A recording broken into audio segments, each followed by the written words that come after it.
Live mula sa TV5 Media Center Reliance. Kasama ang buong puwersa ng News 5. Ito ang 28th KBP Golden Dove Awards at 13th Makatao Awards Best TV Newscast. Frontline Pilipinas! Matapos hindi maglabas ng PRO ang Korte Suprema, pugante si Senator Bato de la Rosa, pinapaaresto na ng DOJ para ilipad na sa ICC. Walang ni isa sa inyong nangamusta sa amin. Ang pag-iyak na yan ni Senator Pia Cayetano, pinatulan ni Lacson. Resibong group chat ng mga senador, kumalat. News 5 Exclusive. Delivery rider na nag-aayos lang ng parcel sa labas ng bahay, patay matapos barilin at pagsasaksakin. Isa pang exclusive. May nanakawan na namang convenience store. Ang pag-atake ng salisigang sa pool sa CCTV. Mula naman sa News 5 Visayas. Dalawang batang 7 taong gulang patay matapos makulong sa loob ng abandonadong kotse. Sa News 5 Mindanao, kasalan sa Sultan Kudarat nagkagulo. Ang bride meron palang malaking sikreto. Eto na nga. Kapatid star Andre Brillantes ipinamalas ang galing sa action sa A Secret in Prague.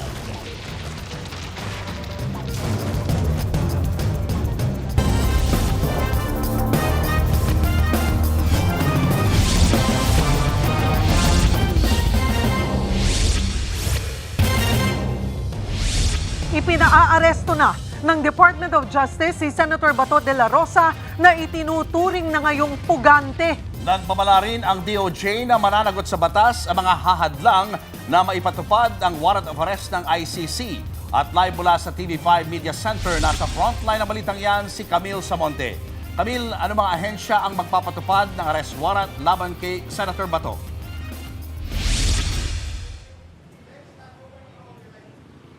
Julius, Cheryl, inatasan na ng Department of Justice ang NBI at PNP na ipatupad na ang arrest warrant ng International Criminal Court laban kay Senator Ronald Bato de la Rosa. Giit ng DOJ, dapat nang arestuhin si Senator Bato para harapin ang kasong crimes against humanity sa ICC kaugnay ng mga pagpatay sa war on drugs.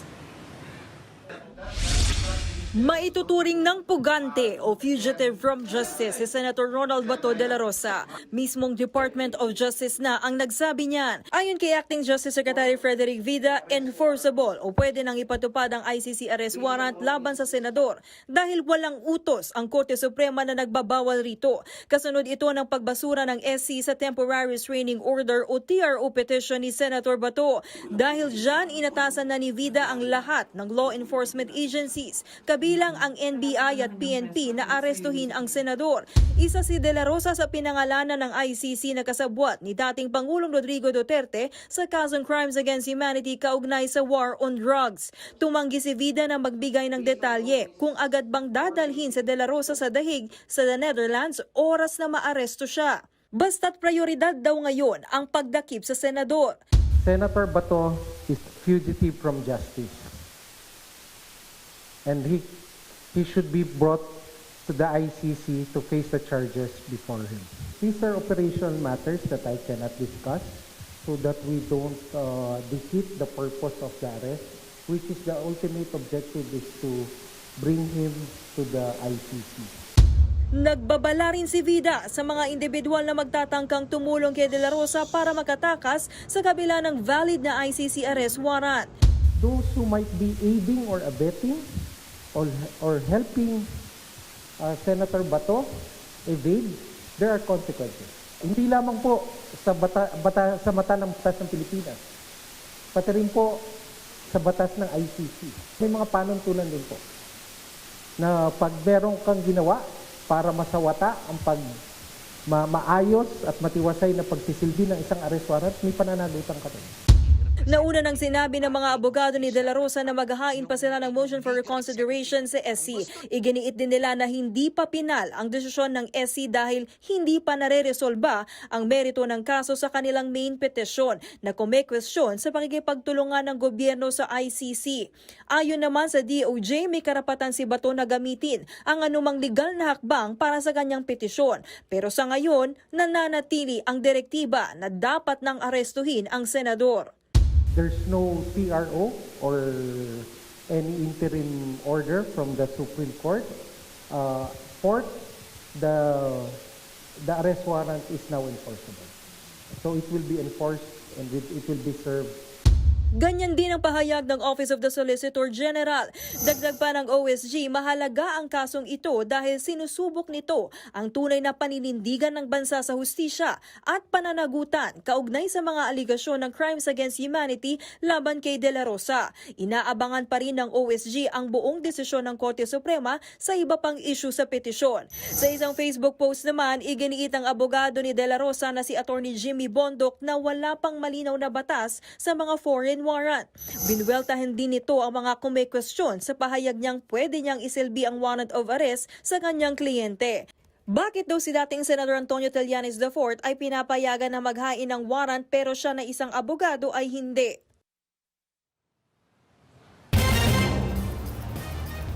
Cheryl, Julius, sinisika pa natin na kuna ng pahayag itong mga abogado ni Senator De La Rosa pero nauna nilang iginiit na tanging ang arrest warrant lang galing sa local court ang kikilalanin nila. Cheryl, Julius.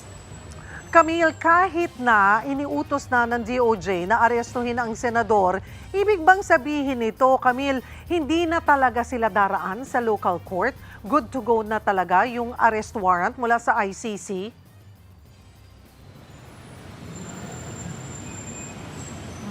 Alam mo, Cheryl, tinanong nga natin niya kay Secretary Vida sa magiging proseso yung pag-i-implement ng warrant. Hindi siya nagbigay ng detalye kasi ang sabi niya, ang directive is dapat maaresto na si Senator Bato. Pero Cheryl, kung babalikan nga natin yung naging posisyon ng gobyerno at base na rin dun sa naging komento ng Office of the Solicitor General under RA 9851, hindi na kailangan ng arrest warrant mula sa local court dahil valid na nga itong ICC warrant. Cheryl. Camille, sa ngayon, nasa Immigration Lookout Bulletin Order pa rin si Senator Bato. May balak bang maglabas ng hold departure order ngayong tinuturing na valid ang ICC arrest warrant at pugante na nga ang senador? Julius, pagdating naman dyan sa pag-i-issue ng hold departure order ay hindi yan pwedeng gawin ng Department of Justice dahil ang HDO, ang local court ang naglalabas yan. At dahil itong warrant nga ay galing yan mula sa International Criminal Court at wala rin naman kasi nga local case o complaint na nakahain ngayon kay Senator Bato dito sa Pilipinas, ang tanging pwede lang gawin ng Department of Justice ay mag-issue nga ng ILBO o yung Immigration Lookout Bulletin Order na siyang magbibigay nga ng cue or information mula sa gobyerno kapag nagtangkang umalis ng bansa itong si Senator Bato. Julius, Cheryl. Maraming salamat, Camille Samonte. Ngayong may tuturing ng pugante si Senator Bato de la Rosa, nakaalerto ang buong puwersa ng PNP sa posibleng pag-aresto sa kanya. Live mula sa TV5 Media Center na sa frontline ng balitang yan, si Mobile Journal Jazz Paredes. Jazz, ano na ang mga paghahanda ng PNP?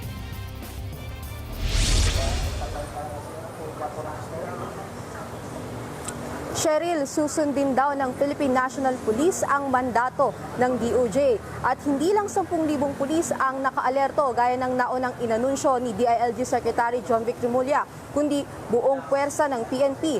Ang lahat ng 225,000 na pulis ay nakaalerto sa posibleng pag-aresto kay Senator Bato de la Rosa.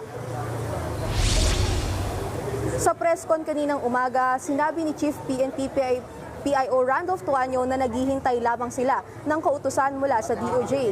Anila, hindi sila kikilos hanggat walang mandato mula rito. Pakinggan natin ang bahagi ng pahayag ni Tuanyo. Kausap ko lang din po yung director ng legal service. Siya po ay magre-report po kay GPNP kaugnay ng mga nasabing usapin. Meanwhile po, ang sinasabi nga po natin, hayaan na lang po natin ang DOJ na magbigay ng pahayag kaugnay ng mga nasabing usapin po. Hindi naman kinumpirma ng PNP kung meron na ba at kung may natanggap sila na Interpol Red Notice para sa senador. Ginit ni Tuanyo na supportive ang magiging role ng PNP dito. Pakinggan natin ang kanyang pahayag kaugnay dyan. Hindi ko po ma-confirm kung meron o wala ang Philippine National Police sapagkat ang magiging role lang naman po supposedly ng NBI at ng PNP, particular ng CIDG, ay i-assist ang Interpol Manila. Opo. So purely assistance ang CIDG, PNP at saka ang NBI sa Interpol Manila, sila po ang mag-i-implement po nun, kung meron man po. Ayon naman kay PNP Chief Jose Melencio Nartates, susunod sila sa direktiba ng DOJ. Kanina, opisyal lang inanunsyo ni Justice Secretary Frederick Vida na pinaaresto na si Senator Bato sa NBI at PNP. Itinuturing na ring fugitive from justice ang senador. Kaugnay niyan, ginagalang daw ng PNP ang proseso ng hustisya at ang mandato ng mga ahensya ng gobyerno. Gagawin daw nila ang mandato ng alinsunod sa mga umiiral na batas, due process at established as operational procedures. Cheryl, sinusiguro naman ng PNP na lahat ng gagawin nilang aksyon ay magiging patas, profesional at within the bounds of the law. Iginiit din nila na rerespetuhin at igagalang nila ang mga karapatan ng senador. Cheryl. Jazz, sa panig naman ng NBI, may pahayag na ba kung ano yung magiging aksyon nila? Cheryl, no, nakapanayam ng NBI, ng media, si NBI Director Melvin Matibag sa Albay at sinabi nga niya na they will defer to the DOJ as the leading agency. Hindi niya direktang sinagot kung ano yung plano ng NBI sa ngayon, pero giniit niya na DOJ ang lead agency nga dito. Aniya, gagawin daw nila yung kanilang parte o trabaho bilang parte ng law enforcement. Cheryl. Jazz, may reaksyon na rin ba ang PNP kaugnay ng naging pahayag ni suspended Senate Sergeant at Arms Abao Aplasca na umani spliced daw yung CCTV ng shooting incident sa Senado?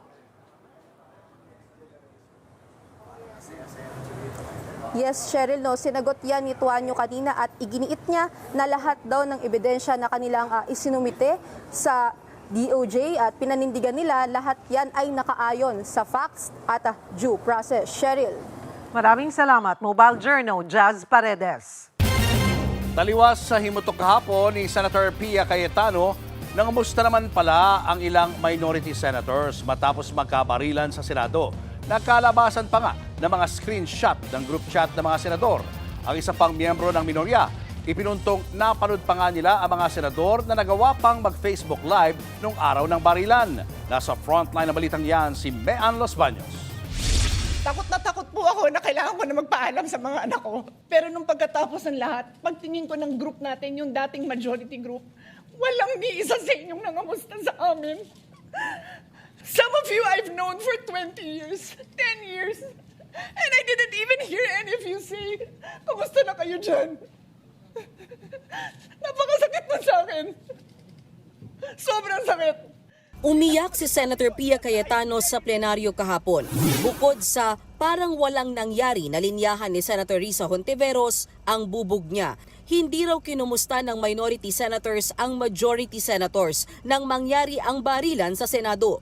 Pero unang ibinalita ng News 5 ang laman ng screenshot mula sa chat group ng mga senador. Taliwas sa iniyak ni Senator Pia, sa naturang GC 9:55 PM isang majority senator ang nagsabing, "Hi colleagues, we're okay here now." Mula 9:56 PM, sunod-sunod ang reply ng 4 na minority senators. Nag-message sila ng stay safe at praying for all of you there. Sa isa namang panayam kay Senator Erwin Tulfo, sinigundahan niya ang laman ng group chat. Meron naman sa group chat po namin doon sa 20th majority po na group chat. Parang 9:50 po si Senator Camille said na we're all okay. Sunod-sunod na po, 9:55 yata, 9:56, nag-text na po si, I think, si Senator Migs, si Senator Sherwin, Keep Safe, si Senator Bam, ako din po, sa akin po, 9:57 po pumasok, praying for all of you. So, baka hindi lang po nakita ni Senadora Pia or dahil sa commotion or sa sobrang takot po. Pero si Senator Ping Lacson may patutsyada. Anya, quote of the day, wala man lang nangamusta sa amin. Paano raw ba kukumustahin ang mga masayang nagkakainan, nagkakape at naka-Facebook Live pa para pagbintangan na ang minority bloc na may alam daw sa nangyaring barilan sa Senado?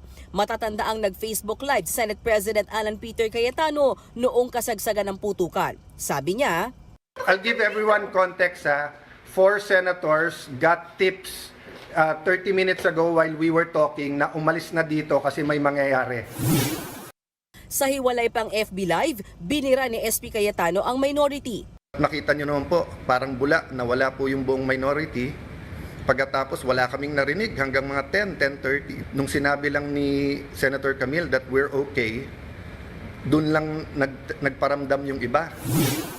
Matatandang eksaktong 10:20 PM noong araw ng putukan sa Senado ay nagpost pa ng picture ng majority bloc si Senator Bongo. Ang caption, "Mga kababayan, wag na po kayong mag-alala, ligtas po kami." Bukod pa yan sa kanya-kanyang live ng iba pang senador nung mismong putukan. 2 araw matapos ang barilan, nag-Facebook Live din si Senator Pia Cayetano. Nagkakape habang ikinikwento ang nangyari. Sabihin ko yung lahat ng experience na naaalala ko na habang medyo fresh pa siya sa mind ko. Sabi ni Senator Tulfo, napanood nila ang live ng mga kapwa-senador kaya alam nilang ligtas ang mga ito. Kasi nabalitaan na po na kumalat na po sa social media tapos mga nag-live po sila. Muli ring giniit kahapon ni Tulfo na kaya umalis ng maaga sa Senado ang minority bloc ay dahil sinabihan silang pang-majority bloc lang ang meeting o caucus. Hindi na sila kasama, alinsunod sa utos sa Senate President Cayetano. To suggest that the mere fact that some senators were responsible for what later transpired just because they had already left the premises is speculative, irresponsible, and unsupported by evidence.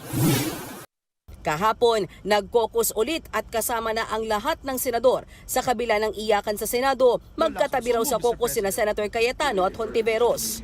May isang upuan lang ang pagitan nila. Okay naman na sa tingin ko, wala naman naging problema.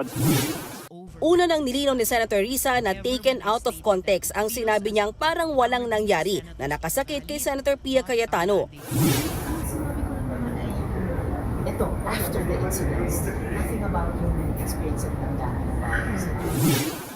Samantala, pati si Palace Press Officer Yuse Claire Castro napareact at ginaya pa nga niya si Senator Pia. Hindi naman kayo nangamusta.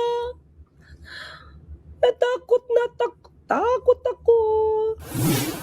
Dagdag pa ni Castro, may nangyayaring gaslighting. Si Senator Alan ang nag-approve ng operasyon ni Aplaska na merong aarestuhin, mag-lock and load, lumabas sa Senado, buksan ang pinto, at mag-warning shot. Tapos ngayon, yung mga dating miyembro ng majority, definitely referring to the minority, hinahanapan niya pa ng, kamusta kayo dyan? Sinusubukan naming kunan ng pahayag ang kampo ni Senator Pia Cayetano pero wala pa siyang tugon sa amin. Nakatakdang pag-usapan at isapinal ng mga senador kung bubuo ba sila ng Committee of the Whole at kung magsasagawa ng pagdinig kaugnay sa nangyaring barilan sa loob ng Senado. Oras na bumuo ng Committee of the Whole, ibig sabihin lahat ng senador pwedeng magtanong at makilahok sa nasabing pagdinig. Nagbabalita mula sa Frontline, Mean Los Baños, News 5. Sa ibang balita, patay ang 2 bata matapos matrap ng ilang araw sa isang abandonadong kotse sa Naga City, Cebu. Natagpuan ang bangkay ng isa sa kanila na nakakapit sa manibela at tila pinilit pang sipain ang pinto ng sasakyan. Naasa frontline ng balita si John Naroa ng News 5, Visayas. Nagkagulo ang mga residente ng Barangay Tuyan, Naga City sa Cebu kahapon matapos umalingasaw ang mabahong amoy mula sa abandonadong sasakyan sa isang bakanting lote. Pagbukas ng sasakyan, dito tumambad ang naaagnas na mga bangkay ng 7 taong gulang na sina Raymart at Jeff Sian. Sila ang napaulat na nawawala simula pa noong linggo. Makikita pa sa CCTV ang pagdaan ng dalawa 2:00 ng hapon nung araw na yun papunta sa bakanting lote. Ito na ang huling beses na namataan ang mga bata sa lugar. Ayon sa mga pulis, posible raw na naglalaro ang mga bata sa lugar. Ang posibleng nangyari, pumasok sila sa loob at sa kanila nailak ang sasakyan. Matagal nang sira at abandonado yung sasakyan yun matapos mamatay yung may-ari nun. Dahil nasa stage of decomposition na, agad ipinalibing ang mga bata. Ang kanilang mga magulang nanlulumo sa nangyari. Halos hindi na kami tumigil sa paghahanap. Nadaanan pa nga namin ang sasakyan yun pero hindi namin inakalang nandoon pala sila sa loob dahil hindi naman sila makita. Napakasakit dahil biglaan ng lahat. So siya lagi sir, patit-patira nyo ito niyang putahan lagi sir. Kaya maumay ang kuan sir, kuan ang gizit siya sir, gahaya siya nga. Mura siya gakapit sa Manibila, mura ko siya gakapit sa Manibila niya. Ang niya til, gakuan ko sa putahan daw. Kuha, taga-ami closure ba, unsa ginitabo nila ba? Bagamat walang nakikitang foul play, nais pa rin ng mga magulang na ipa-autopsy ang kanilang mga anak para malaman kung ano ang tunay na ikinamatay ng mga ito. Nakatakdang hukayin muli ang bangkay ng mga bata sa mga susunod na araw. Nagbabalita mula sa frontline, Janarua, News 5. Visayas! Sa pulsa CCTV ang pagsalakay ng notorious na salisigang sa isang convenience store sa Tanza, Cavite. Ang modus, nililito ang kahera sa tatangin ang pera. Nasa frontline ng balitang yan si Nina Ongpauco, exclusive. Sa pulsa kuha ng CCTV ang pagpasok ng babaeng ito sa isang convenience store sa Barangay Mulawin, Tanza, Cavite. Lumapit siya sa kahera at nagpalit ng pera. Pero hindi lang pala yan ang pakay niya dahil parte siya ng grupo ng mga kawatan o salisigang. Habang kausap niya ang tendera, nagdatingan ng iba pang kasabwat. Kanya-kanya silang tanong para malito ang kahera. May isa pang nagpasama kung nasaan ang mga tubig. Dito na nakakuha ng tiyempo ang isa sa mga magnanakaw para kunin ang 80,000 piso mula sa drawer. Mabilis tumakas ang mga sospek. Ayon sa mga pulis, 5 ang miyembro ng grupo. Modus nilang lituhin ang mga kahera. Yung isa ay ang kanyang gawain ay magpapapalit ng pera nang sa ganun ay makita niya kung saan tinatago yung pera, tapos lalabas siya. Tapos papasok po itong ibang miyembro. Notorious umuno ang grupo at pinupunteriya ang mga tindahan sa Cavite. Ito po ay isang organized na salisigang na malimit ay nang bibiktima dito sa parts ng Cavite. Most especially Tanza, Gentry, Bacoor, Dasmariñas at Imus. Ngayon, ito pong salisigang na to. Naplakahan naman ng mga pulis ang getaway vehicle ng mga sospek. Natunton at inaresto na ang 2 sa kanila, kabilang na ang babaeng itinuturong mastermind. Itinanggi naman ng isa sa mga sospek ang alegasyon. Sa korte na lang po namin usapan. Order lang po ako, hindi ko po alam yung ginawa nila. Sinampahan na ng reklamong theft ang mga sospek habang tinutugis pa ang 3 nilang kasabwat. Nagbabalita mula sa frontline, Nina Ongpauco, News 5. Patay ang isang lalaki nang barilin siya ng sariling kaanak sa Lanao del Sur. 5 iba pa ang sugatan nang tuluyang mauwi sa palitan ng bala ang alitan ng kanilang mga pamilya. Nasa frontline ng balitang yan, si Mobile Journal, Kayla Makantan. Patay sa tama ng bala sa dibdib ang isang 27 anyos na lalaki sa barangay Pindolonan, Picong, Lanao del Sur. Sa investigasyon, 11:30 ng umaga kahapon, bumili ng inumin sa tindahan si alias Gunda at pabalik na sa minamanehong van nang may bumaril sa kanya. Ayon sa mga polis, kaanak din ng biktima ang salarin nang kailanganing bumalik ng mga polis sa estasyon matapos iproseso ang crime scene. Isang barilan ang muling sumiklab. Nung ma'am, nakalapit na kami din sa area. Medyo nasistire yung nangyayaring tutukan. Kung lumalabas lang sa investigation, yung pamilya doon ng suspect, saan siya nagtago, pinagbabaril na naman daw ulit yung residence ng pamilya ng mga victim. Dahil din sa pride, nag-retaliate sila. Tumagal din ng halos 40 minuto ang palitan nila ng putok. 5 ang naitalang sugatan na sibilyan, kabilang ang isang 13 anyos na babae. Ang mga suspect naman na hindi bababa sa siyamang bilang, agad tumakas. Request na kami ng dragnet operation kasi base sa intel report sa amin is yung mga suspect daw ay doon daw sila magwi-withdraw papuntang Pualas, Lanao del Sur. Nagbabalita mula sa Frontline, Mobile Journal, Kayla Makantan. Sibak sa pwesto ang 2 pulis na naging tulay umano ng kampo ni Atong Ang para makipag-areglo sa mga kaanak na mga nawawalang sabungero. Binayaran daw ng libo-libong pisong pera ang mga kaanak para humina ang kaso laban sa puganteng negosyante. Nasa frontline ng balitang yan si Mobile Journal, Jazz Paredes. Dala pa ng kinakasama ng isa sa mga missing sabungero na si Dayan Loyola ang libu-libong perang natanggap umano nila mula sa kampo ng puganteng negosyanteng si Atong Ang. Dumulog si Loyola at 4 na iba pa sa National Police Commission para ilahad ang pakikipag-areglo umano sa kanila ni Ang. Kinakausap daw sila ng abogado ni Ang na si Attorney Caroline Cruz. 40,000 piso raw ang ibinibigay ng abogado sa mga kaanak.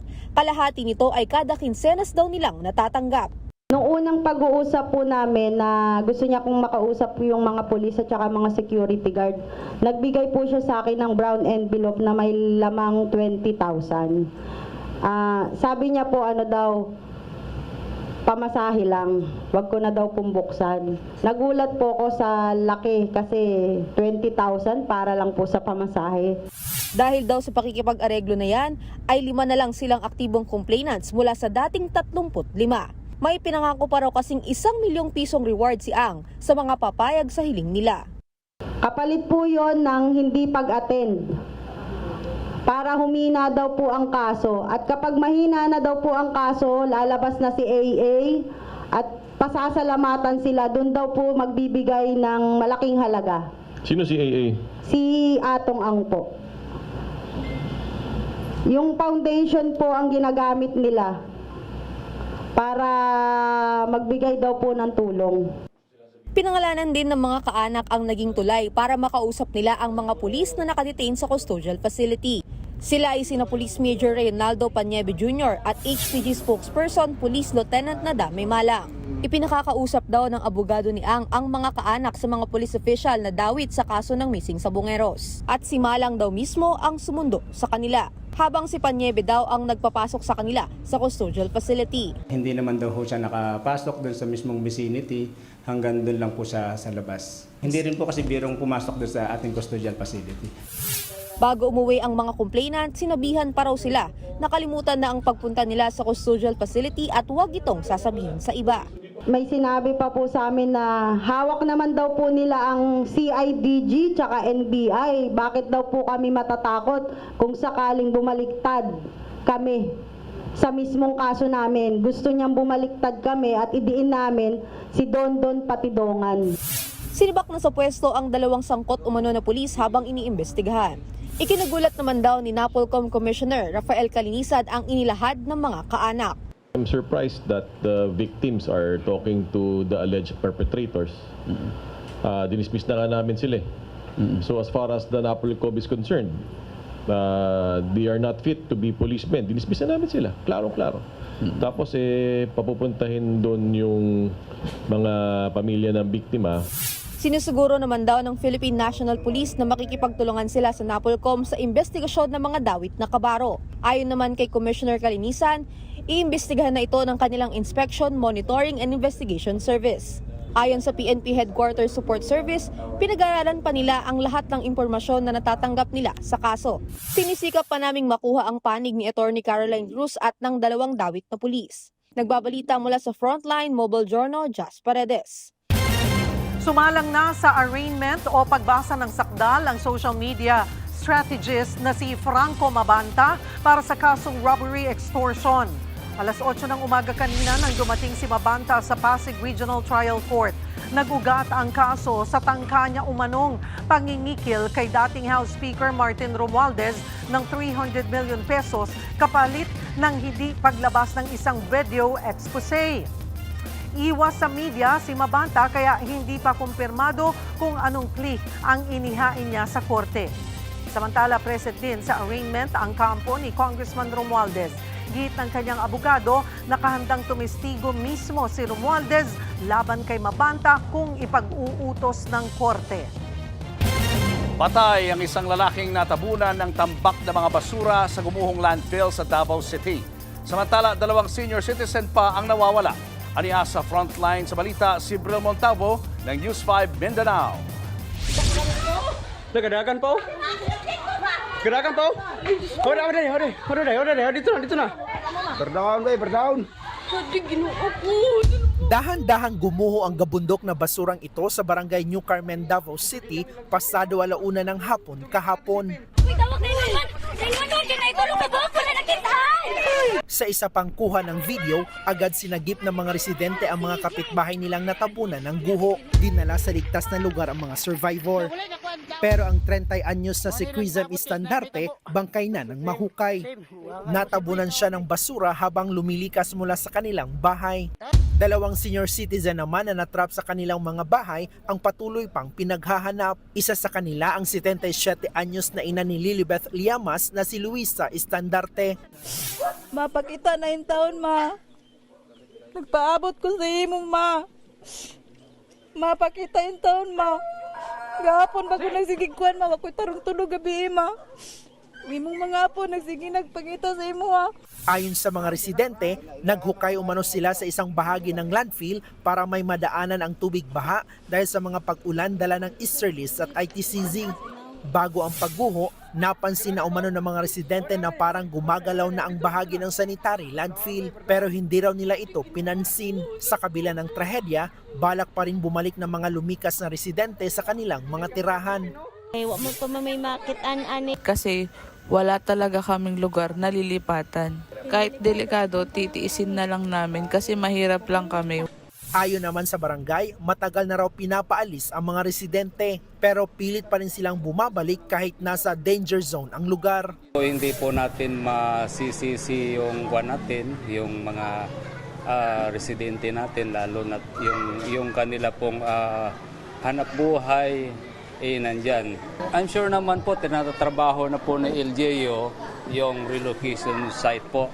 Sa datos ng barangay, aabot sa higit 100 pamilya o higit 300 residente ang apektado ng pagguho. Pangalawang beses na rin umanong bumuho ang nasabing landfill. Ang una ay noong December 2024 kung saan walang nasaktan. Nagbabalita mula sa frontline, Bril Montalvo, News 5, Mindanao.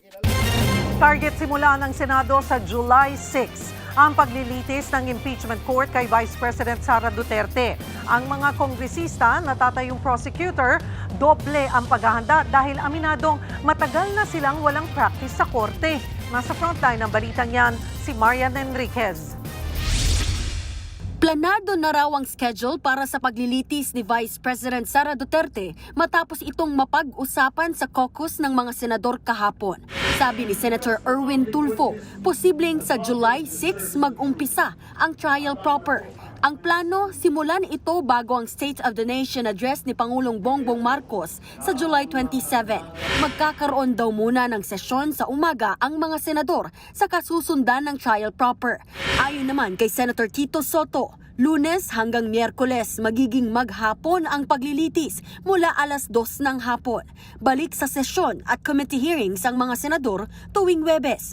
Pero pagkatapos ng SONA, papaspasan na raw nila ito.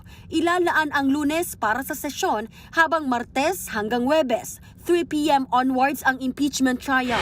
Bagamat meron pa rin silang break tuwing Biyernes, maaari pa rin daw silang maglagay ng schedule sa araw na yon kung may mga komite na gustong magsagawa ng pagdinig.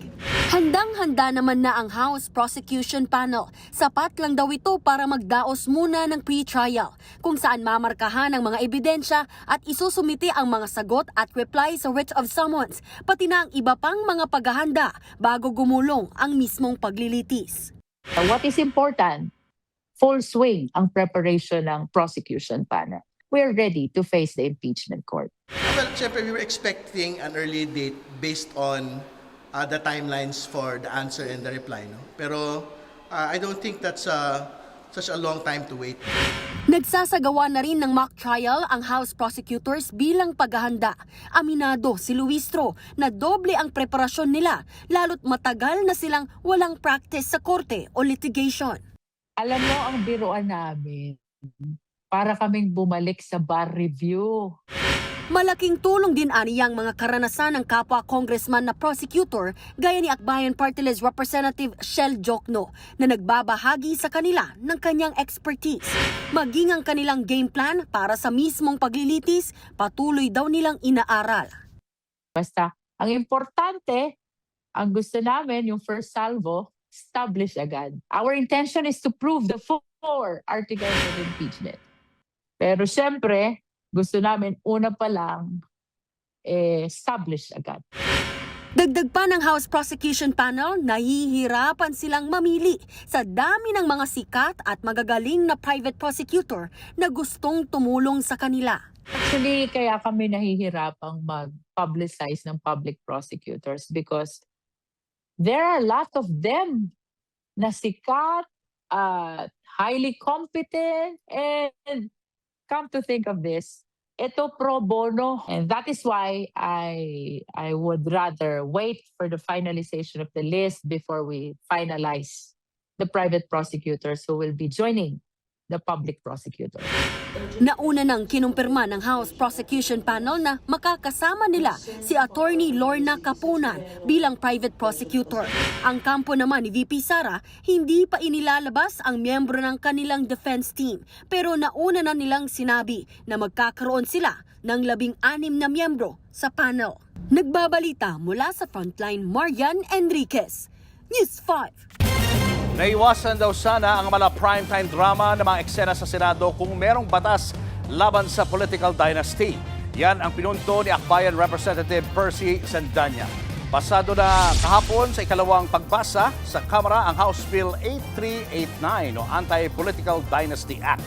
Pero para sa mga kritiko, malabnaw o watered down ang naipasang bersyon. Sa lumusot na panukala, pinagbabawal ang mag-asawa o kamag-anak hanggang sa second degree na sabay humawak o tumakbo sa mga halal na posisyon. Imbis yan sa itinutulak na limit na 4th degree. Kasama rin daw dapat ng appointed officials at ilan pang masusing posisyon, pati na ang pagbabawal na ipasa sa pamilya o kaanak ang posisyon. Ayon kay Sandanya, kapag ang kasalukuyang bersyon ang may isa sa batas, patuloy pa rin na maghahanap ang taong bayan ng tunay na anti-political dynasty law.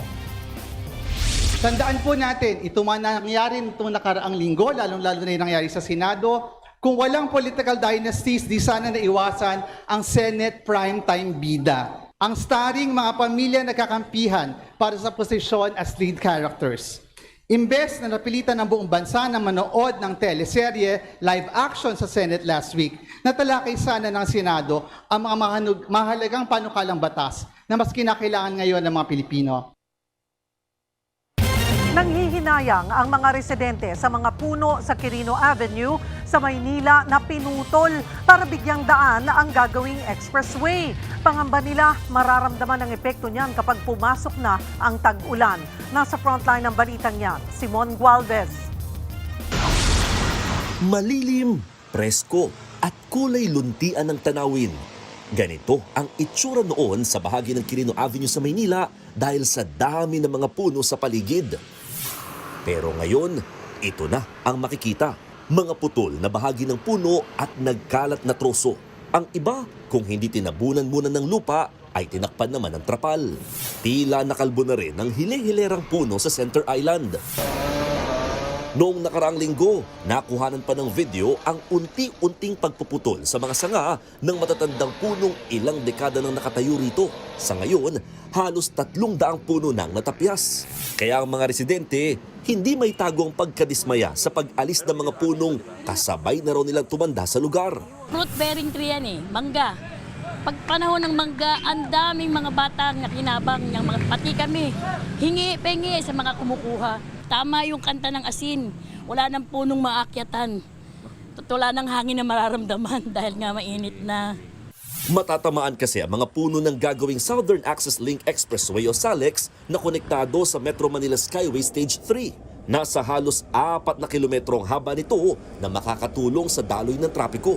Ang polisiya po natin sa DNR is hanggat maaari po wala po mapuputol na puno. But in rare cases or in situations na kailangan po talaga na for safety reasons or yung trees will be affected by development, including po nito the national government project po.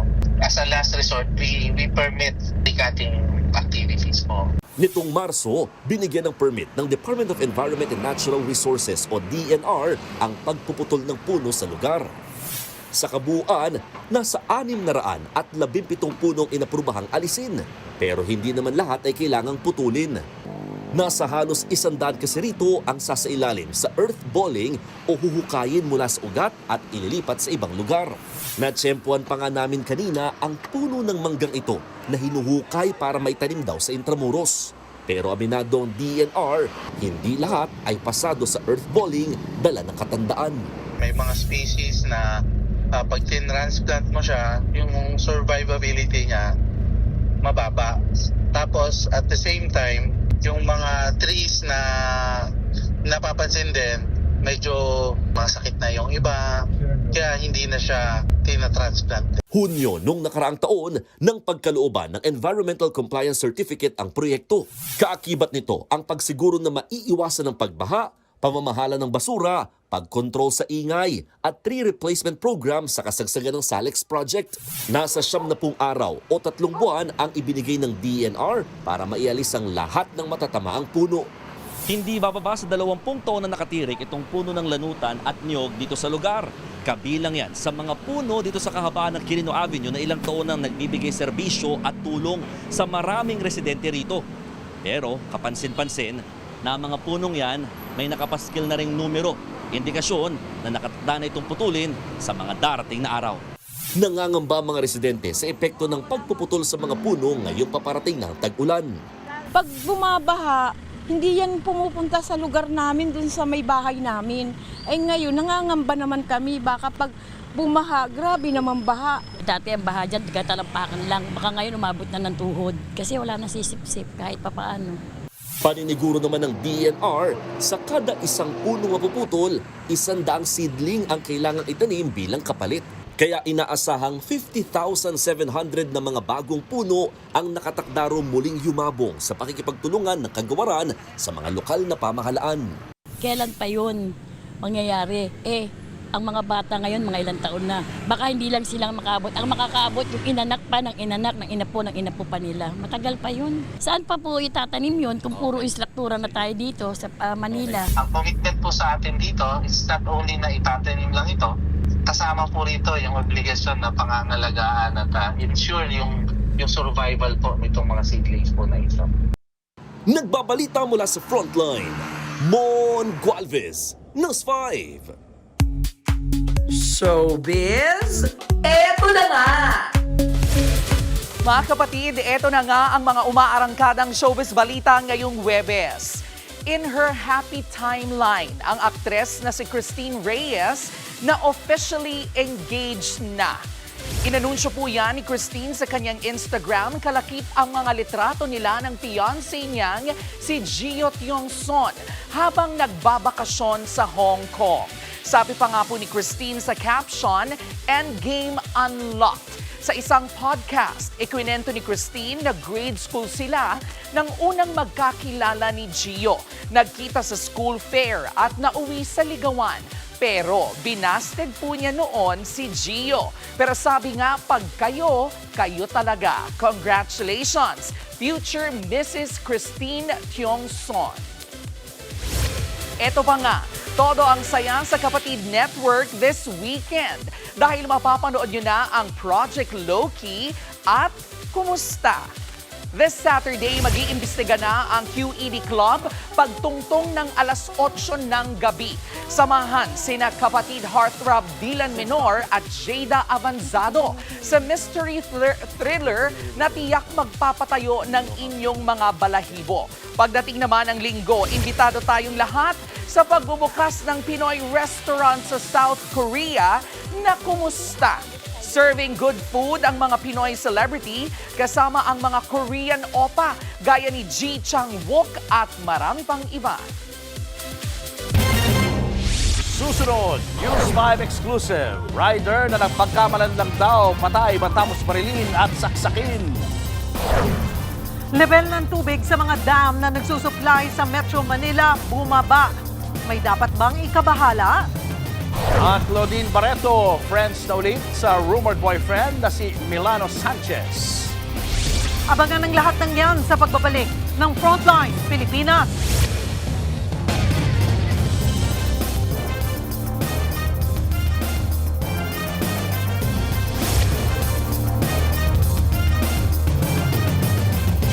Mga kapatid, Julius Babaw po, nasa Middle East o saan mang dako ka ng mundo, manatiling may alam at may pakialam sa mga mainit na balita dito sa ating bansa.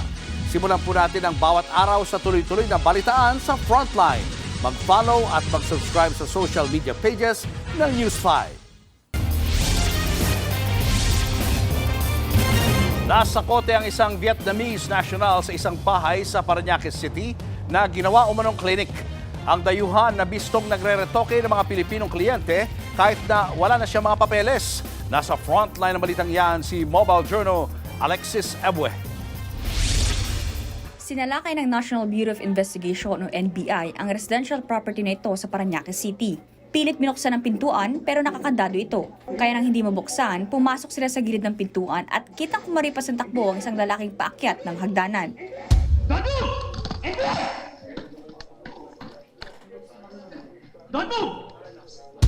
Ang lalaking yan, kinilalang isang Vietnamese national na iligal na nagsasagawa ng mga cosmetic surgery. Nakatunog daw ang ahensya matapos magreklamo ang isang pasyente na nakukulangan ito sa mga papeles para patunayang legit ang doktor. Agad silang sumangguni sa Professional Regulation Commission o PRC at dito na pag-alamang walang lisensya ang dayuhan para magsagawa ng mga operasyon. Ang residential property maaaring narentahan daw para gawing clinic. So upon entry of the SAO operatives, we arrested one Vietnamese nationals that was arrested during the operation.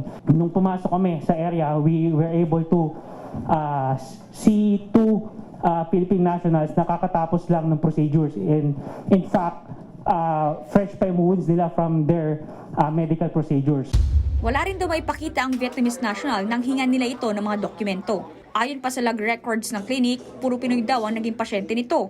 Ang sistema pala nila, iba po yung magmamarket, iba yung makakausap mo sa front desk, pero very rarely that you are able to talk to the doctor or the medical professional who will be conducting the procedure.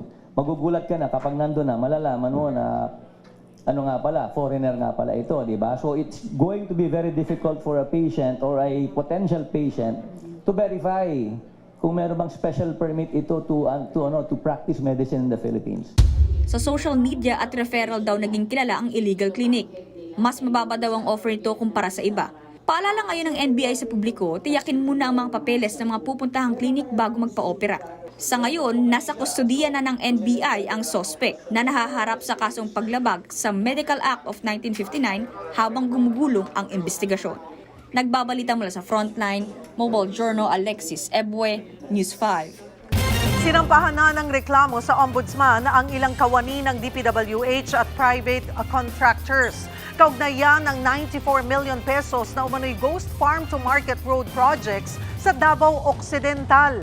Ayon kay Agriculture Secretary Kiko Tiu Laurel Jr., kasama sa mga inihaing reklamo ay alleged corrupt practices, malversation at grave misconduct. Aminado ang kalihim na posibleng may tauhan din ng Department of Agriculture na sangkot sa anomalya. Karamihan daw sa mga proyekto noong 2021 pa pinondohan pero hanggang ngayon wala namang nagawa. Pinuntahan ko mismo yung mga yan earlier or late last year. At wala talaga. Zero. Wala kang makita. Meron siyang daanan, panlakaran na dirt, no? Na mukhang dinadaanan lang ng tao, ng pao, tricycle, pero talagang walang semento, walang bakal, wala lahat.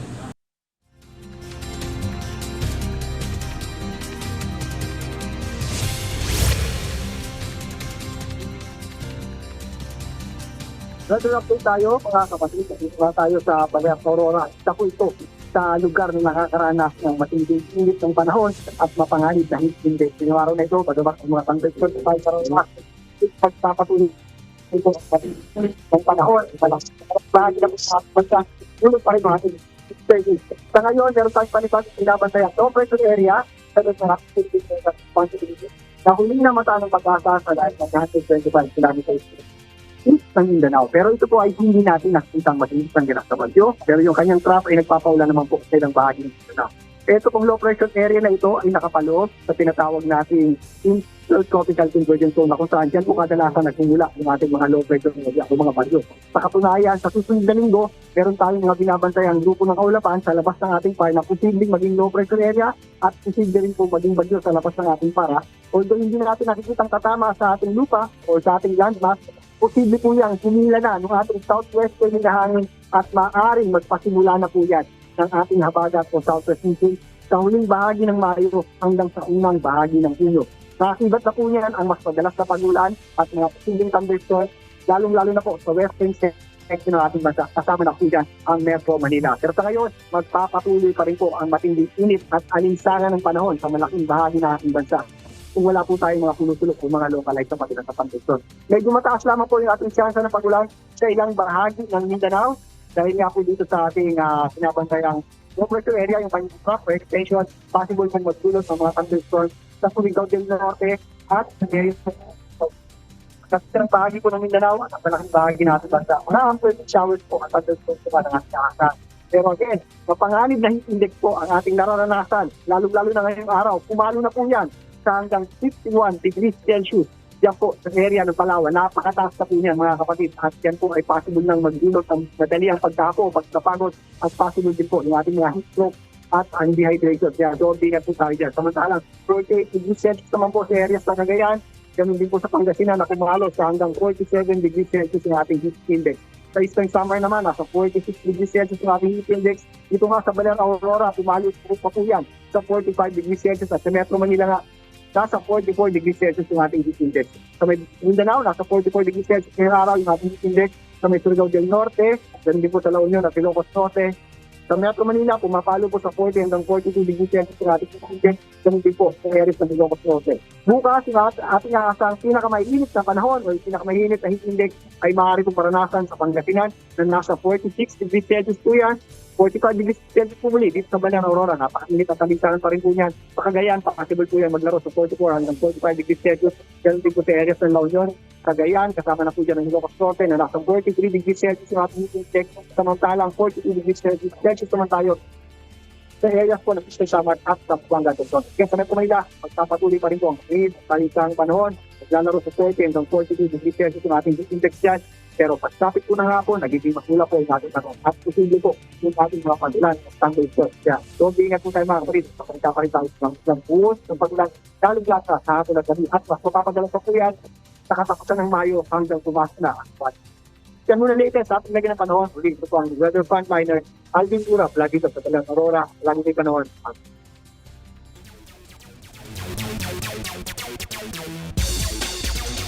Nakuha ng Rainer Shine Elasto Painters ang unang panalo kontra Barangay Ginebra sa PBA Semifinals Best of 7. Naging dikdikan ang palitan ng puntos ng dalawang koponan sa buong matchup. Kaso, umariba ang opensa ng Ross sa mga huling segundo ng laro. Ang final score, 115-111. Player of the game si Jonard Clarito with 25 points at 6 rebounds. Magtatapatan muli ang dalawa bukas para sa Game 2. Showbiz, eto na nga! Mga kapatid, eto na nga, ilang buwan matapos mapabalitang hiwalay na, binati ni Claudine Barreto si Milano Sanchez sa birthday nito. Happy raw si Claudine na friends again sila ni Milano. Kalakip nga po ng kanyang pagbati ay ang mga litrato na magkasama sila ni Milano. Wish raw ng Optimum Star ang happiness at good health ng dating karelasyon. Apila pa ni Claudine, no bashers allowed. Masaya rin daw si Milano na talking and laughing na ulit sila ng aktres. Agree naman dyan si Claudine na hindi raw makapaniwalang naloko sila ng fake news. Hindi naman binanggit ang detalye ng umano'y fake news. Si Milano po ay kapatid ng veteran broadcaster na si Corina Sanchez. Susunod, lalaking nagbubuhat sa gym, halos masakal dahil hindi kinaya ang bigat. At actress-vlogger Alex Gonzaga, kumpirmadong buntis. Yan at iba pa sa pagbabalik ng Frontline Pilipinas.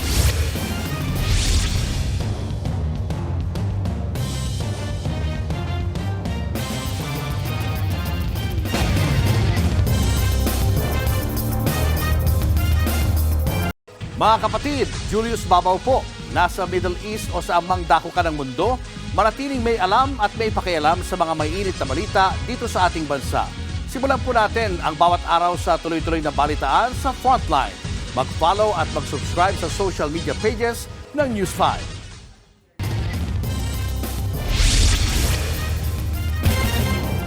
Kahit tinandingan na ang buhay, patuloy na lumalaban ang isang batang babae na na-diagnose ng isang pambihirang uri ng cancer.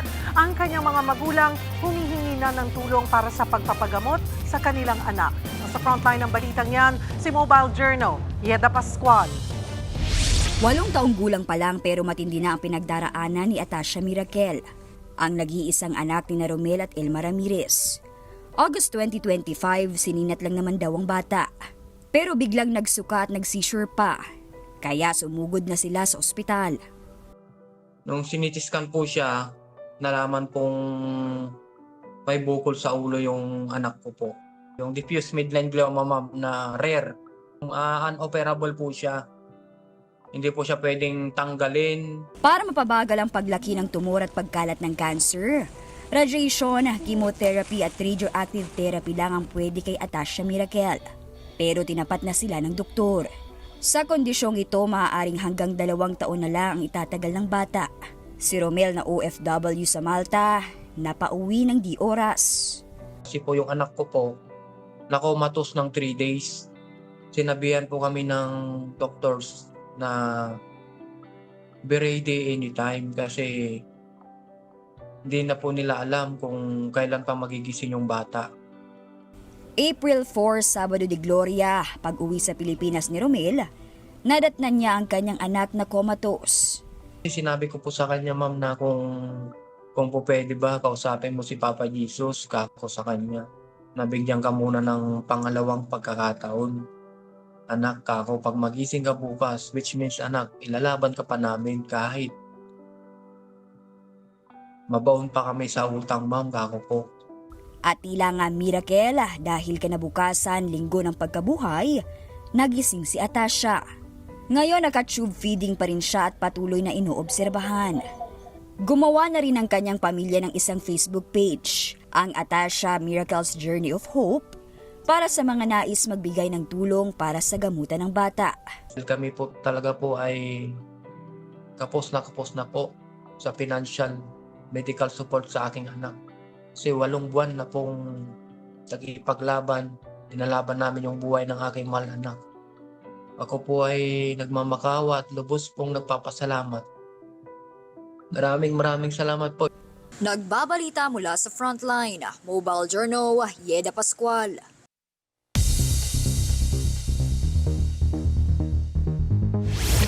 Balak ni US President Donald Trump na makipagsanib puwersa sa Russia at China para kalabanin ang International Criminal Court o ICC na nagpaparusa sa war crimes. Base sa report ng Financial Times, sinabi yan ni Trump sa Beijing, China Summit kung saan present din si Chinese President Xi Jinping. Dumalo rin sa magkahiwalay na araw si Russian President Vladimir Putin. Wala pang komento ang White House tungkol dito. Pero kung matatandaan, pinatawa ng parusa ni Trump si ICC Prosecutor Karim Khan. Dahil yan sa pag-i-issue ng warrant of arrest kay Israeli Prime Minister Benjamin Netanyahu na siyang kaalyado ni Trump sa giyera sa Middle East. Hindi miyembro ng ICC ang Israel. Pero bahagi ng International Tribunal ang Palestinian territories kaya iniimbestigahan ng ICC ang pag-atake ng Israel sa Gaza.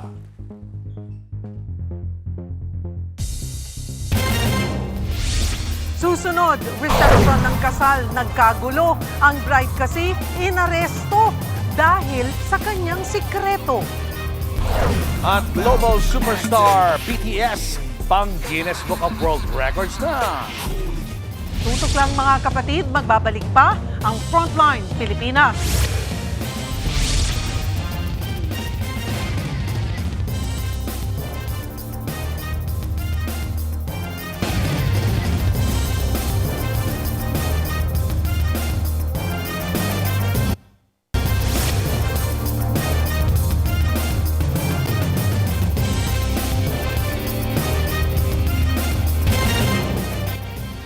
Mga kapatid, Cheryl Cosim po.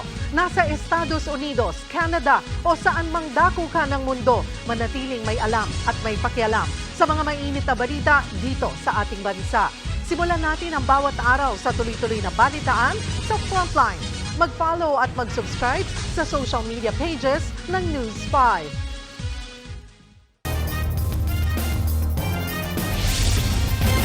Pinagsasaksak ng magkapatid na suspect hanggang sa mapatay ang isang delivery rider sa Bukawi, Bulacan. Ang masaklap, nagtatrabaho lang daw ang biktima at napagbintangan lang na nanakit sa isa sa mga suspect. Nasa frontline na balitang yan, si News 5 Mr. Exclusive, Gary De Leon. Rinig sa CCTV footage na ito ang sigaw ng lalaki sa labas ng isang bahay sa Barangay Turo, Bukawi, Bulacan. Napapasok pa ng gate ang isang residenteng nagulantang sa nakita. Ilan saglit pa, maririnig ang putok ng baril. Maaninag din na may isang lalaking may inuundayan ng saksak. Bumulagang wala ng buhay na lalaki na isa palang delivery rider. Kinilala siyang si Warren de Guzman. Kwento na nakakita sa insidente. Nag-aayos daw ng parcel ang rider nang lapitan ng dalawang lalaki at agad sinaksak. Sa investigasyon, napagkamalan lang ang delivery rider na nambatok umano sa isa sa mga sospek. Napag-alaman ding magkapatid ang mga sospek. Nagiinuman yung magkapatid. Nagsumbong doon sa kuya na pinagtripan daw siya ng rider. Doon yung kaya nag-init tong isa, yung baril, yung isa naman kumuha ng kutsilyo. Nagkataon daw na dumaan sa lugar si De Guzman at napagbintangan nilang non-trip sa kanila. Itong si Warren de Guzman, kumbaga, dahil yun yung ruta niya na pag pinagdideliveran ng parcel, lahat ng mga nakausap namin, mabait tong tao.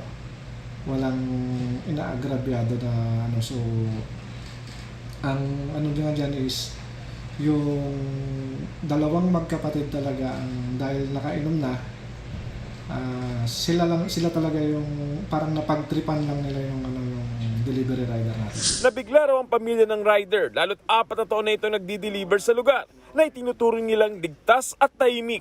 Ang hangad niya maghanap buhay, napakabait ng bata ng anak ko. Bakit nila ginanon? Wala namang kasalanan. Nakulong man ng dalawang pumatay sa anak ko, hindi sapat dahil buhay na anak ko ang nawala. Nagsagawa ng manhunt operation ng Bukawi Police at naabutan ng magkapatid na sospek na naghahanda na para umalis sa kanilang bahay. Tumanggi na ang mga sospek na magbigay pa ng pahayag. Nahaharap ang magkapatid na sospek sa kasong murder. Nagbabalita mula sa Frontline, Gary De Leon, News 5. Sa pulsa video, ang pagsalpok ng rider sa gate ng isang tindahan sa Indonesia.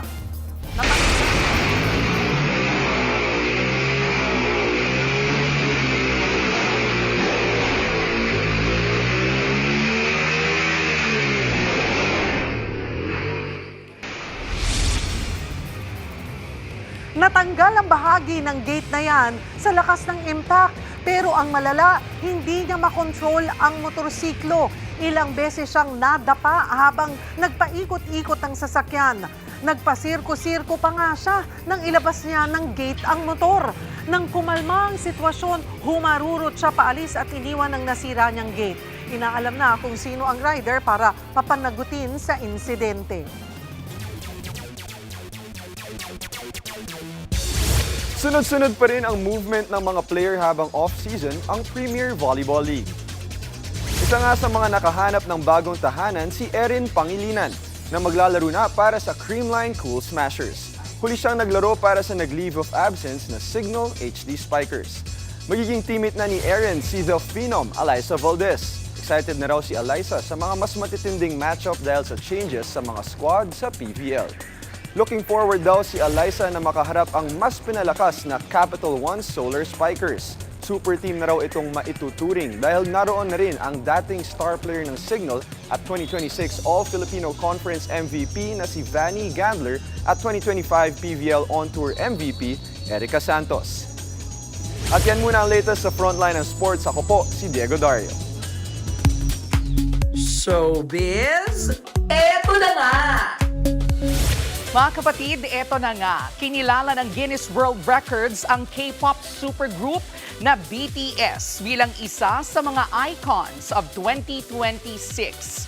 Kasama nga po ang K-pop supergroup sa pop culture list, sina Taylor Swift, Beyoncé, Drake, Elton John, Mr. Beast, Barbie at Paul McCartney. Historic din po ito dahil ang BTS ang unang K-pop at Asian act na napabilang sa listahan. Kinilala rin ng Guinness ang BTS dahil sa kanilang records sa US Albums Chart at Spotify. Abala ngayon ang OT7 sa kanilang Arirang World Tour. At eto pa, may special appearance din ang grupo sa American Music Awards 2026 sa darating na May 25. Susunod, tapos na ang kasal sakalang nabunyag ang sikreto ng bride na isa pa lang lalaki. Isa sa 3 Pinoy na pipilitan daw mangutang para lang may pangtustos sa kanyang pang-araw-araw. At sa ating K-alaman, magkumustahan tayo. Ano bang tama? Kamusta o kumusta? Tutok lang mga kapatid, magbabalik pa ang Frontline Pilipinas.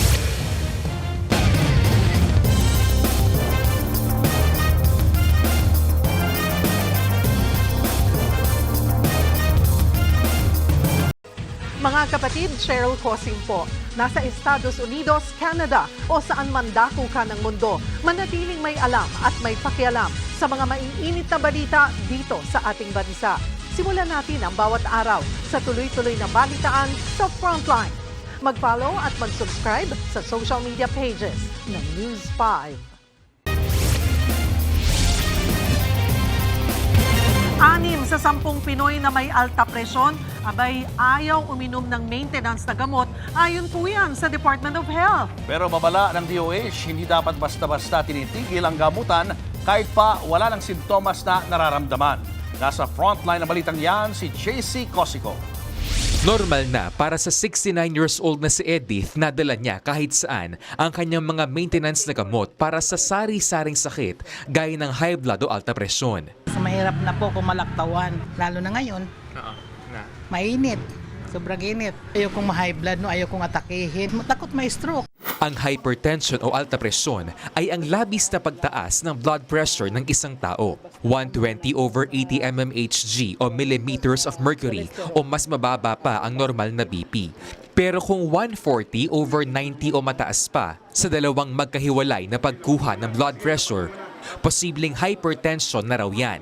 Hindi lang porket na kuhanan ka ng BP ngayon, instant na diagnosed hypertensive ka na. So yung kailangan may confirmation ng pangalawang araw. So kung consistent na mataas yung blood pressure mo, pwede ka nang ma-diagnose ng hypertension. Seryosong kondisyon ng alta presyon. Pwede itong magdulot ng komplikasyon gaya ng stroke, atake sa puso at kidney failure pag hindi naagapan. Kaya yung tinatawag natin sa kanya, silent killer. Kapag nagkaroon ng simptomas or may naramdaman na, usually nasa later stage na. Kasi syempre kapag mataas yung presyon ng dugo sa utak, nagkakaroon ng hemorrhage, no? So pag hindi na nakayanan ng ugat doon sa utak natin, lalo na yung mga maliliit na ugat, may tendency na pumutok, no? So yun yung isang type ng stroke. Kaya bukod sa pagkakaroon ng healthy lifestyle at regular na pag-check ng BP, mahalaga ang pag-inom ng maintenance na gamot para makontrol ang alta presyon. Yun nga lang, ayon sa Department of Health, 6 sa 10 Pinoy ang hindi nakakainom ng gamot. Posibleng dahil daw ito sa kawalan ng access. Maaari ring dahil sa takot o in denial, dahil posibleng panghabang buhay na ang pag-inom ng maintenance. O di kaya'y dahil wala namang sintomas na nararamdaman, gaya ng nangyari kay Margie. Feeling ko okay na ako kasi siyempre, nahintuan ko na siya, hindi na yung dugo ko, hindi na tumataas. Okay na. Wala akong ibang nararamdaman sa katawan ko. No? Pero babala ng DOH, delikado yan. So kapag tinigil kasi yung pag-inom ng maintenance niya, may risk of rebound hypertension. So babalik ulit yung pagtaas ng presyon ng dugo. And kapag uncontrolled ulit yung BP, doon napapasok ulit yung damage, no, sa mga blood vessels. Hindi magagaling sa pasyente na siya lang yung titigil ng gamutan. Paalala ng DOH, disiplina ang proteksyon sa alta presyon. Nagbabalita mula sa Frontline, JC Cosico, News 5. Mga kapatid, kamusta ka? Oops! Mali raw po yan, hindi kamusta kundi kumusta. Pero teka, bakit ba letter U at hindi letter A? Galing po kasi ang salitang kumusta sa Spanish phrase na como esta. Ibig sabihin yan, how are you? E noong panahon ng mga Kastila, nahirapan daw bigkasin ng mga Pinoy ang como esta. At dahil wala namang letrang C at accent mark sa lumang baybayin, mas naging natural ang tunog na ku. Kaya ang ending from como esta naging kumusta. Technically, ang kamusta ay modern shortcut. Tanggap din po yan sa panahon ngayon. Pero mas tradisyonal at mas tama base sa Filipino dictionaries ang kumusta. Eto pa, noong unang panahon, ang kumusta ay hindi lamang po simpleng bati, parang social status check din po ito. Kapag may nagsabing kumusta ang iyong pamilya, ibig sabihin chinecheck nila kung buhay pa ang inyong negosyo o kung maayos ba ang inyong kalusugan. Mga kapatid, hindi ba ang sarap sa pakiramdam kapag may nangangamusta sa inyo? Pero huwag naman po sanang magtampo o sumama ang loob kapag walang nangangamusta. Minsan kasi may mga taong tahimik lang, pero iniisip ka rin yan. Stay safe mga kapatid, yan po ang ating K-Alaman. K? Okay. Susunod, bride sa Sultan Kudarat nag-gender reveal matapos ang kanyang kasal. Pamilya ng groom nagulantang. Sa pool sa video, lalaking nagbuhat sa gym, hindi kinaya. At Andrea Brillantes, pinabilib ang viewers sa kanyang action scenes sa Secret in Prague. Yan at iba pa sa pagbabalik ng Frontline Pilipinas.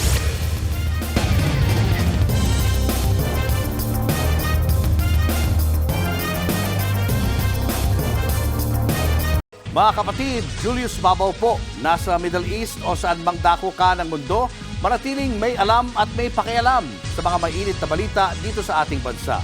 Simulan po natin ang bawat araw sa tuloy-tuloy na balitaan sa Frontline. Mag-follow at mag-subscribe sa social media pages ng News 5.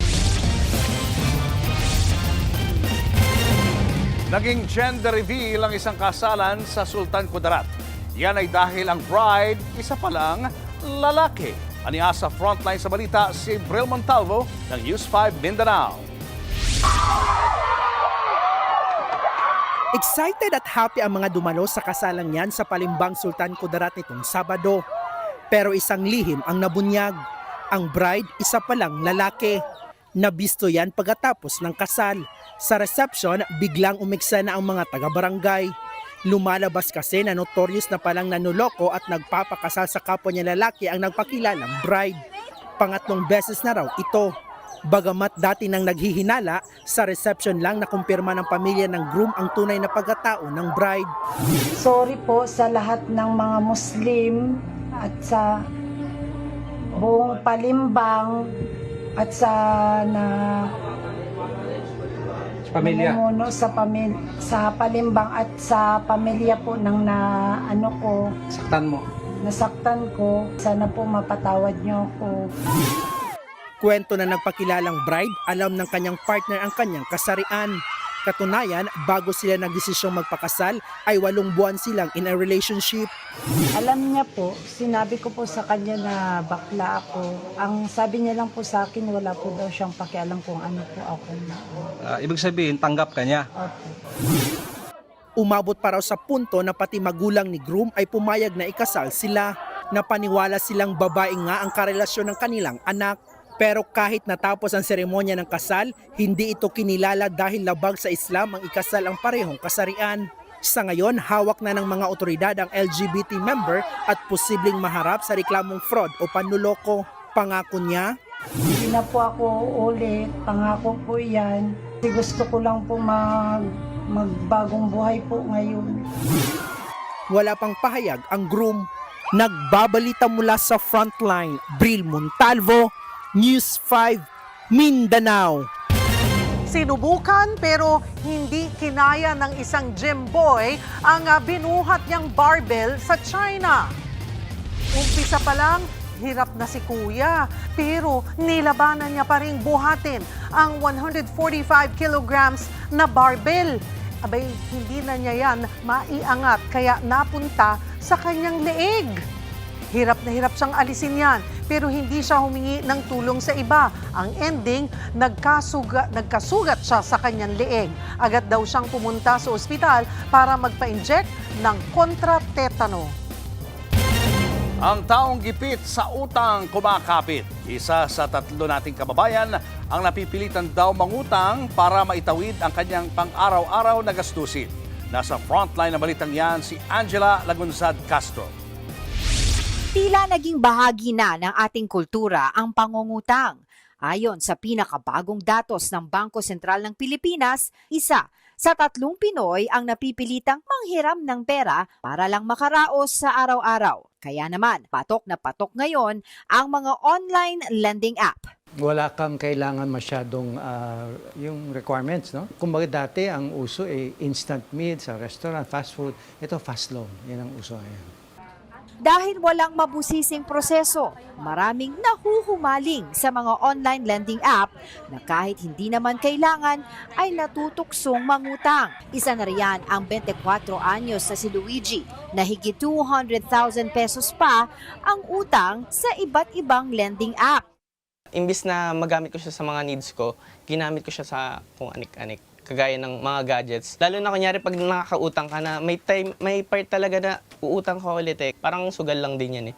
Pag kunyari na try mo na, ulit ka. Sa ngayon, sa pagiging online affiliate at content creator, umaasa si Luigi para mabayaran ang kanyang mga utang. Naranasan ko na yun, kunyari due date ngayong tawag sa akin yung mga lending app. Hindi ko alam kung paano bayaran. So ang gagawin ko, lilipat ako doon sa isang lending app, then doon ako hihiram. Tapos, ayun yung pangbabayad ko. And ang nangyayari, nagdodoble-doble siya. Meron akong goal within next year, July, na mabayaran ko na siya. May payo naman ang eksperto sa mga lubog sa utang, lalo na sa online lending apps. Ang kailangan nating is this, bakit ka ba umuutang in the first place? Kung yan ay pangluho lang, mag-isip-isip ka. Kung yan ay kailangan mo, tingnan mo kung anong portion ng iyong kita, on average, ang pwede mong i-allocate sa utang. Ang dapat tandaan ng mga borrower is that kapag ikaw ay nagkapera na, i-fully pay mo na. Nagbabalita mula sa Frontline, Angela Lagunsad Castro, News 5. Showbiz, eto na nga! Mga kapatid, eto na nga, kumpirmado, buntis na ang aktres at vlogger na si Alex Gonzaga. Sa Instagram, isinare nga po ni Alex ang kanyang pregnancy journey kasama ang kanyang asawang si Mikey Morada. Sa caption, ramdam ang saya ni Alex na finally ay dininig na raw ang kanilang panalangin matapos ang 3 miscarriage. Nanawagan din siya ng patuloy na dasal para sa kanilang pamilya at sa safe at malusog niyang pagbubuntis. Ito pa, napabilib ang ating mga kapatid sa ipinakitang husay ni Andrea Brillantes sa kanyang action scenes sa hit seryeng A Secret in Prague. Nasa frontline ng balitang yan, si MJ Marford.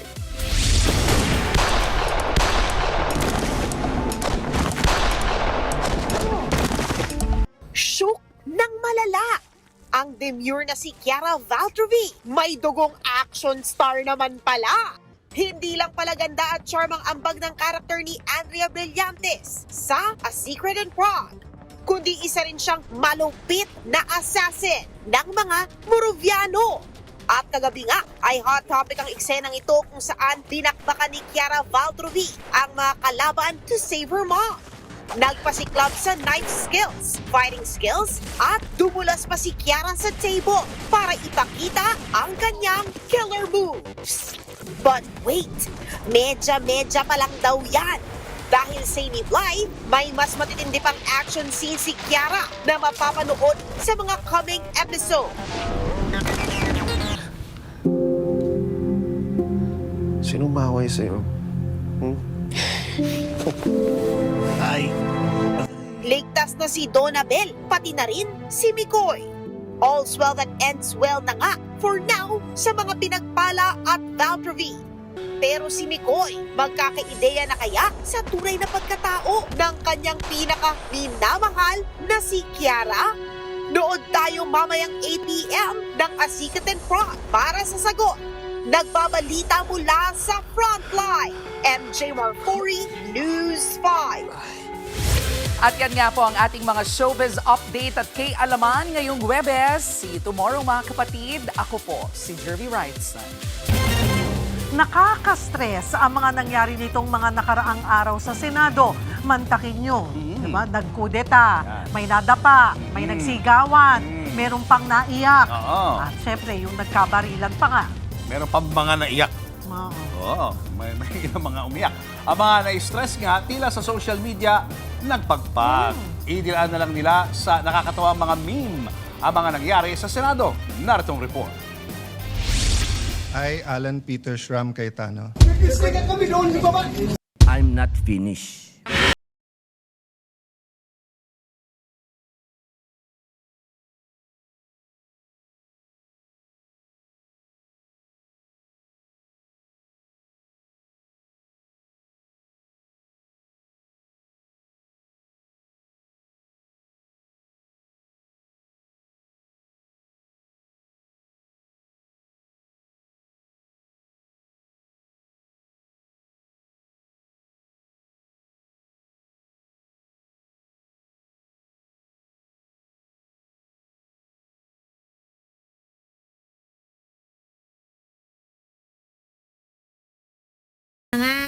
Ginawang video game ang eksena sa hagdan. Pati ang emosyonal at seryosong usapan. Aba, ginawang acting exercise with OG Diaz. The Senate is under attack. The Senate is under attack. Si Mama Ogs, natawa na lang. Pero laban dyan si Direk Joey Reyes na humingi pa nga ng 12 slots. Ito pang laugh trip. Ginawa ng screenplay ang moment ni Senator Pia. Siguro po para sa inyong mga wala dito. Pero para sa amin na nandito, napakaraming nangyari. Takot na takot po ako na kailangan ko na magpaalam sa mga anak ko. At yung staff ko, 2 pintuan ang pagitan ko sa putukan. Yung staff ko na si Claire, na 20 years na sa akin, nandun siya sa labas. Siya sa 12-year-old son. Ang live na ito naman ng magkapatid na senador, it's giving pa-bebe girls daw. Ay, kami ang pa-bebe girl. At wala kayong pake kung pa-bebe kami sa mga video namin. At wala kayong karapatan dahil nanonood lang kayo. Tama. Kaya huwag kayo mangingialam kasi kahit sino man kayo, walang makakapigil sa amin. Edits, remix, at reenactments. Maraming Pinoy ang tumatawa na lang. Kasi kung hindi mo gagawing katatawanan, baka ma-high blood ka lang. At ang masakit, kulang pa rin sa maayos na performance sa public service. Nagbabalita mula sa Frontline. Laila Chicadora, News 5. Ayun. Ang galing talaga ng mga Pinoy. Oo. Hindi, saka syempre, kapag ikaw ay public official, tapos ganyan yung demeanor mo, talagang dapat ready ka na tanggapin yung mga memes na ganyan na gagawin. Ano man ang balik sa'yo, Sure na positibo yun. or Oo. bashing, meron Sure at yun. meron. Oo. Lahat naman tayo ngayon dahil sa teknolohiya, di ba? Yeah. Kahit nga isang ordinaryong tao, bigla na lang nagba-viral Correct. dahil lang sa simpleng clip na nakuha. What more Lalo pa itong sila. mga Pero ngayon mas ganitong nakaka-relate nangyari. yung mga tao doon sa nangyayari doon sa Senate floor. Para daw kasing high school. Di ba? Pag may mga nag-aaway sa school, nagkakatampuhan. Nagkakaiyakan. Yung valedictorian, yung class president, umiiyak. Pero sinabi naman ni Senator Erwin, ay nag-caucus daw sila. Oh. Kasama na yan, minority and majority nag-caucus sila. Okay na daw, na-plancha Talaga? naman. Mukhang okay na. Kalmado naman daw. Okay kaya sa tao. Sana kumustahan sila. Kumusta, hindi kamusta. Oo, Kumusta? nagkukumustahan. Abangan nyo ulit kami bukas dito sa TV5 sa 1PH RPTV, True TV at 105.9 True FM. Kami ang inyong mga kapatid sa Balitaan at Public Service. Walang iwanan sa Frontline, Pilipinas.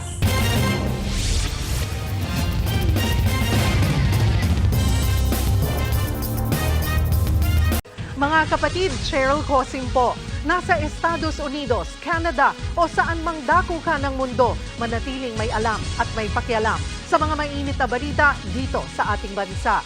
Simulan natin ang bawat araw sa tuloy-tuloy na balitaan sa Frontline. Mag-follow at mag-subscribe sa social media pages ng News 5.